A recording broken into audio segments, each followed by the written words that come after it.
Welcome back to the Ranjeet Kumar show. हमारी बात हो रही है फरहान महमूद साहब के साथ, जो KPI प्रैक्टिशनर हैं और बड़े अरसे से काम कर रहे हैं KPIs डेवलपमेंट के हवाले से।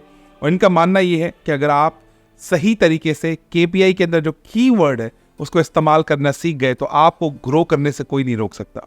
फैंसी सिस्टम तो मौजूद है और फैंसी KPIs तो मौजूद है, लेकिन मेजर करेगा कौन, बेंचमार्क लगाएगा कौन, बेंचमार्क आइडेंटिफाई होगा कैसे, इन तमाम चीज़ों के हवाले से बात हो रही है। ऑलरेडी हमने इनके साथ 3 मिथ पे बात कर दी है। चौथी मिथ है जो हम आपसे इनसे सवाल करने लगे हैं, वो ये है, sir tying KPIs to remuneration you will increase the performance.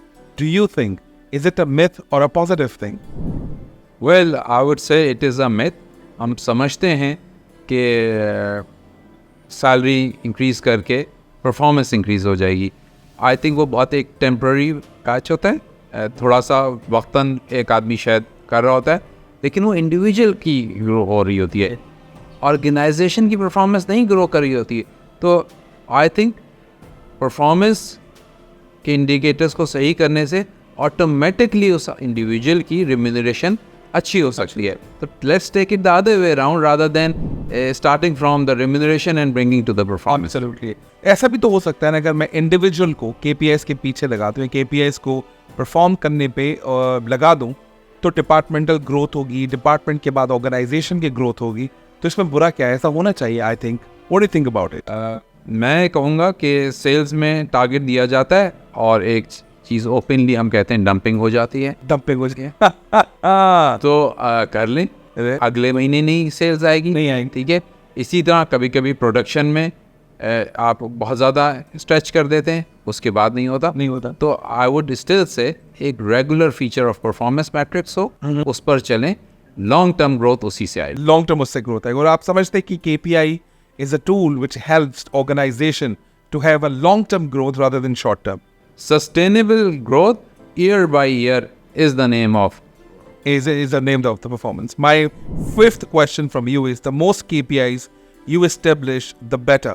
आप जो अगर मैं कहूँ कि इंडिविजुअल ऑर्गेनाइजेशन के हिसाब से जो लिस्ट ऑफ KPIs है उसका तादाद क्या होना चाहिए, और वो क्या 2-4 होनी चाहिए, मल्टीपल KPIs होनी चाहिए, क्या चीज़ बेहतर है एक परफॉर्मेंस मैनेजमेंट को बेहतर बनाने में?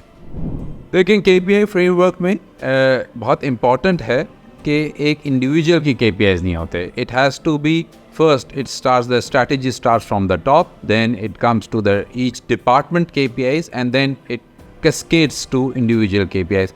किसी भी डिपार्टमेंट को पूरा एक मेन्यू कार्ड बनाना चाहिए, 30, 40, 50 जितने भी रोल्स हैं based on the size of the organisation, कि ये KPIs हैं जो लाजमी हैं। अब उन KPIs में से कौन से KPIs फर्स्ट क्वार्टर में, कौन से सेकंड क्वार्टर में या पूरे साल यूज़ होंगे, ये फिर चेंज ओवर हो रहे हैं, right.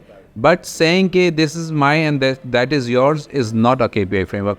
The second challenge is कि जब हम स्टैंड अलोन साइलोसिस में KPIs बनाते हैं तो वो बैलेंसिंग एक्ट जो है वो नहीं होता। तो वो वैल्यू चेंज जो चाहिए एक डिपार्टमेंट की KPI को दूसरे की डिपार्टमेंट की KPI से लिंक, और तीसरे वो नहीं होता, और वो जो मिसिंग लिंक है उससे फिर वो चीज़ नहीं हो रही होती। तो वी ऑल्सो प्रीच कि there has to be the balancing perspective and alignment within the KPIs, right. And जब हम KPIs में भी जाते हैं तो इट इज़ नॉट जस्ट, उसके अंदर भी फ्यूचरिस्टिक और पास्ट रिव्यूज़ के अंदर और डीप मेथोडोलॉजीज़ हैं, राइट।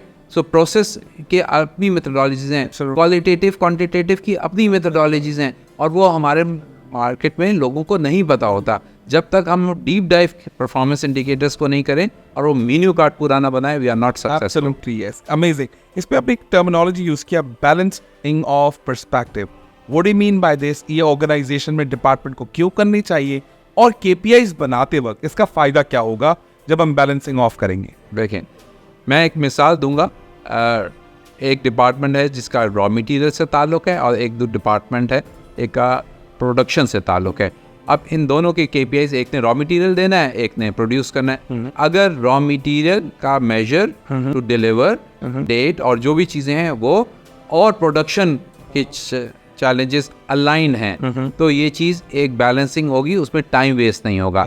लेकिन उसका KPI अलग लिखा गया है और प्रोडक्शन का KPI अलग लिखा गया, बीच में गैप है, that is a wasteful time, right. तो परफॉर्मेंस तो अचीव नहीं हुई ना। तो एंड ऑफ द डे दो इंडिविजुअल्स की परफॉर्मेंस अचीव हो गई, Yes. लेकिन ऑर्गेनाइजेशन की परफॉर्मेंस अचीव नहीं हो, वही कि भाई इसको ये कह सकते हैं, this is called mutual KPIs, business partnering KPIs.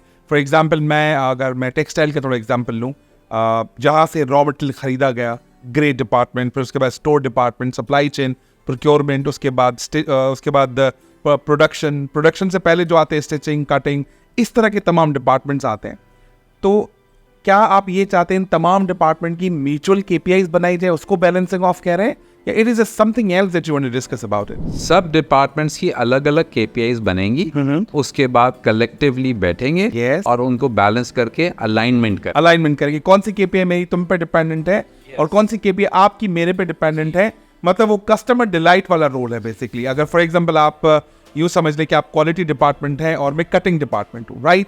सो मैं कटिंग करके क्वालिटी वाला आएगा, चेक करेगा। It means we are balancing of here कि आप जब तक क्वालिटी ओके नहीं करोगे तो कटिंग वाला स्टिचिंग के पास नहीं जाएगा, ऐसा ही कुछ? जी। तो जब तक हम पूरी वो वैल्यू चेन एनालिसिस ना कर लें तो हम from the raw material to outcome नहीं अचीव कर सकते। तो इसलिए लाजमी हो बैलेंसिंग ऑफ होगा। तो मैं समझता हूँ कि मोस्टली मैंने ये देखा और सीखा है कि जो फॉर टेक्सटाइल ऑर्गेनाइजेशंस, उनका जो मार्केटिंग डिपार्टमेंट होता है वो उनका एंड कस्टमर्स होते हैं और वही पर इंटरनेशनल मार्केट में माल को बेच रहे होते हैं। Absolutely yes.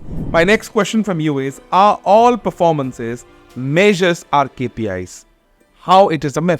देखिए, किसी भी इंडस्ट्री में बहुत सारे मेजर्स हैं, ठीक है, और हर चीज़ के मेजर्स होने चाहिए, ठीक है, लेकिन सारे मेजर्स की परफॉर्मेंस इंडिकेटर्स नहीं है, ठीक है।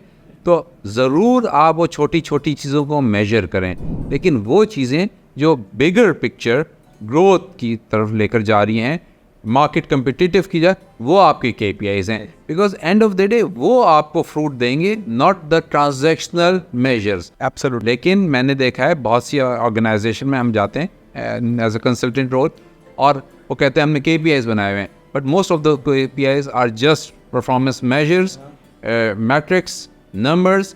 It has nothing to do with the bigger picture. Absolutely. And therefore, we say please differentiate the key performances with all other small measures. Right. तो इसका मतलब ये जो हम कॉर्पोरेट गोल्स बनाते हैं 5 साल के, 10 साल के, 15 साल से, हमारी KPIs वहाँ से अलाइंड हो, मीन्स डायरेक्शन सेट हो, नॉट जस्ट के डेली रूटीन के चिंदी जो काम होते हैं उसको मेजर करने वाली KPIs नहीं होनी चाहिए। Absolutely perfect. बहुत मजा आ रहा है आपके साथ। So my 7th question is, keep KPIs confidential and private. What does it mean and why should we make it confidential and too much private for that?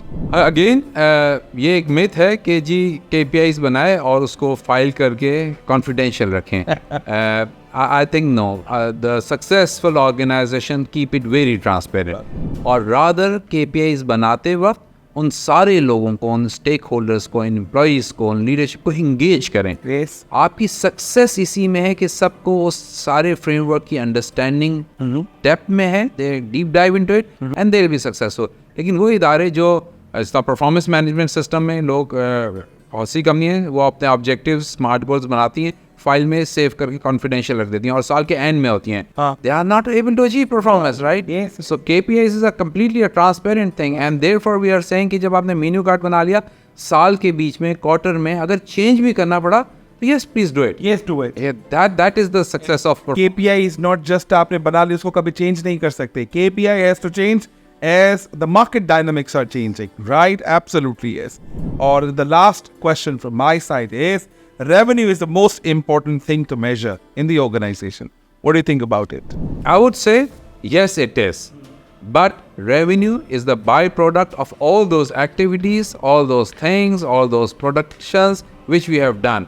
So rather than only saying bottom line ये होनी चाहिए, let's say all those processes are measured in a way that वो bottom line it becomes a byproduct. तो इसका मतलब है कि अगर हम सारी चीज़ों को अलाइन करके, मेजर करके और ठीक तरीके से अचीव करेंगे, revenue will grow. It's a byproduct. It's not an actual product, right? और अगर रेवेन्यू के ऊपर हम सिर्फ लड़ाई झगड़ा कर रहे हैं और सोच रहे हैं कि ये गलत हो रहा है, ठीक है, तो उससे क्या नतीजा निकलेगा? You are crying on the last. No, please avoid that and explore possibilities from the start of the year and it would automatically give you the growth. Absolutely yes. And what are the outcomes of the KPIs? अगर हम KPIs बनाते हैं उसका outcome क्या होगा?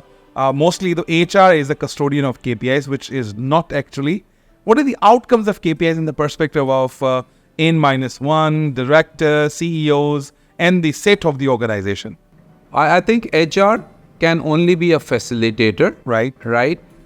KPIs should be owned by the leadership, Right. and all the departments, okay?